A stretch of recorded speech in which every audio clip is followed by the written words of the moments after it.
La ministre du Travail a annoncé vouloir lutter contre les travailleurs détachés. Qu'en pensez-vous? Oui, Madame Pénicaud, ministre du Travail, a annoncé effectivement vouloir lutter contre les travailleurs détachés. Alors moi je me permets de faire un retour aux épisodes antérieurs. On nous a expliqué à partir de l'été 2017, M. Macron venant de s'installer à l'Élysée, qu'on allait voir ce qu'on allait voir, qu'il allait lutter contre les travailleurs détachés. Il s'est rendu à Prague, il s'était rencontré avec le Premier ministre slovaque et le Premier ministre tchèque. Les journaux français avaient dit c'est extraordinaire, il les a mis dans sa poche, etc. Il a déjà des soutiens. Après ça, il était allé en Bulgarie, où là ça s'était moins bien passé, d'autant plus qu'en Bulgarie, il avait critiqué la Pologne sur l'affaire des travailleurs détachés, que la première ministre à l'époque de Pologne l'avait mal pris, lui avait dit que Macron pouvait aller se faire cuire un œuf et que la France ne pesait qu'un pays sur 28 et que la France n'avait pas plus que la Pologne le droit de fixer le droit européen et donc on ne bougerait pas sur les travailleurs détachés. Bref, on a entretenu les Français dans cette illusion, ce bobard monumental, que M. Macron avait obtenu des choses sur la directive travailleurs détachés. Je rappelle ce que c'est au passage pour les travailleurs détachés. Pour ceux d'entre vous qui n'auraient un petit peu perdu de vue ce que c'est. Ce qu'on appelle travailleurs détachés, ce sont des citoyens d'un pays membre de l'Union européenne qui vont travailler dans un autre pays de l'Union européenne. Ils doivent normalement être payés selon, avec le SMIC. Par exemple, des Bulgares ou des Roumains peuvent travailler en France. Ils doivent à ce moment-là être payés au moins au SMIC français. Ça, c'est une chose. Mais les cotisations sociales sont celles qui sont acquittées dans le pays d'origine, par l'entreprise qui le fait. Donc évidemment, les cotisations sociales en France étant beaucoup plus élevées que celles qui peuvent avoir lieu en Bulgarie ou en Lettonie ou en Lituanie, eh bien évidemment, les entreprises françaises ont intérêt à faire venir des Bulgares, des Lettons, des Lituaniens, parce que même s'ils les payent au SMIC, ils ont beaucoup moins de charges sociales.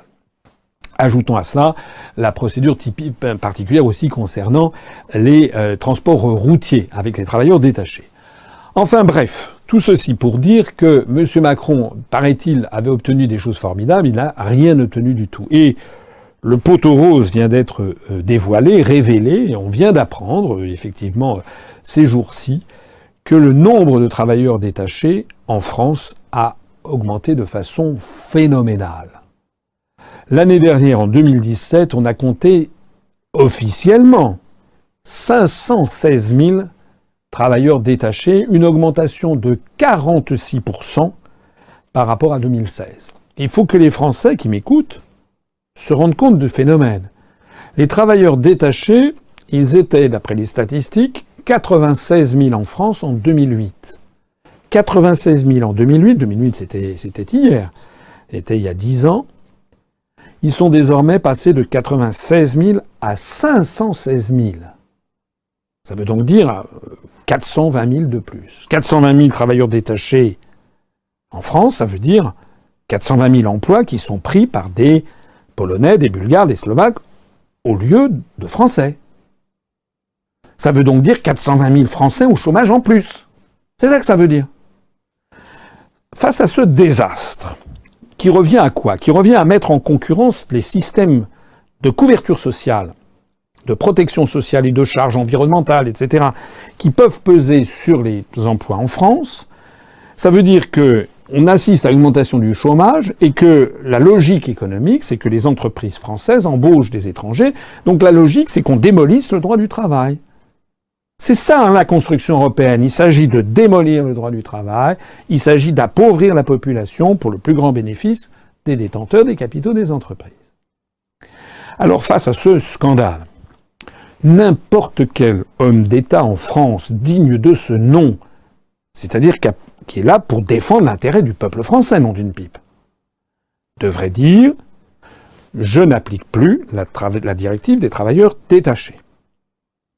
Et donc, disant je n'applique plus la directive des travailleurs détachés, ça veut dire je ne respecte plus le droit européen.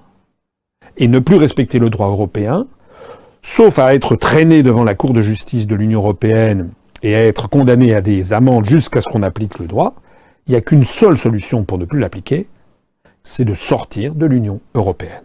C'est ce que nous proposons depuis maintenant bientôt 11 ans. Tout le reste est littérature. Alors, vous m'avez posé la question de Madame Pénicaud. Pauvre Madame Pénicaud. Enfin, pauvre.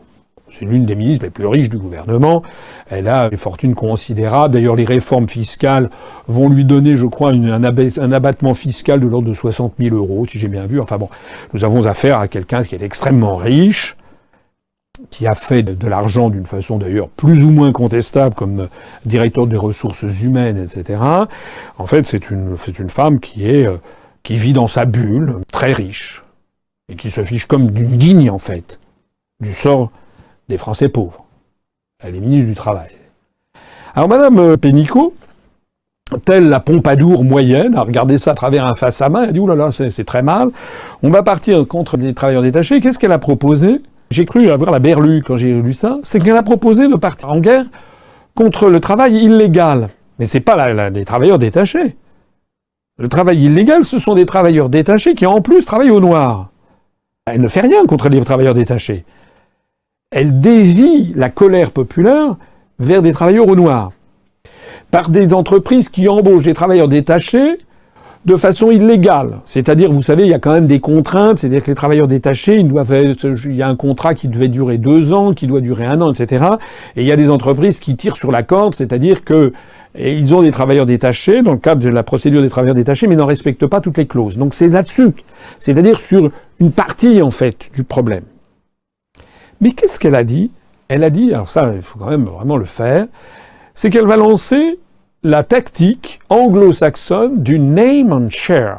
Name and share, alors pour ceux qui ne sont pas anglophones, name ça veut dire nommer, et shame ça veut dire la honte. Name and shame, ça veut dire que Madame Pénicaud, elle va donner comme instruction au service de l'État, lorsqu'il y a une entreprise qui embauche des travailleurs détachés de façon illégale, de les nommer, de dire voilà, il y a l'entreprise Tartampion et Fils qui a embauché des travailleurs illégaux, c'est scandaleux.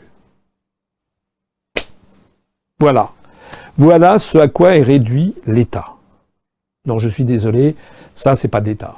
Ça c'est rien. Ça c'est une criaillerie de nuque dans un harem en perdition. L'État n'est pas ça. L'État, c'est que s'il y a des choses qui sont illégales, on intervient dans l'entreprise, on fait un procès verbal et on ferme l'entreprise pour une durée administrative de 1 an, de 1 mois, 2 mois, etc. Et de façon générale, on doit s'opposer à la directive des travailleurs détachés. Ces décisions, en fait, participent d'un avachissement, d'un avilissement de l'État. Il n'y a plus d'autorité de l'État. Quand on considère que la seule chose que l'État puisse faire, c'est de s'indigner publiquement de quelque chose, c'est qu'il y a vraiment quelque chose qui ne va plus en France, et qu'il est maintenant grand temps, de chasser cette bande d'irresponsables. Ce sont des irresponsables, hein. Étymologiquement, un responsable, c'est quelqu'un qui a une réponse à un problème. Madame Pénicaud n'a plus aucune réponse. Elle n'est là qu'à ânonner dans la langue du maître, en anglo, name and shame. Elle ne sait plus quoi faire. Il est grand temps que les Français balayent tout ça, et le plus vite sera le mieux.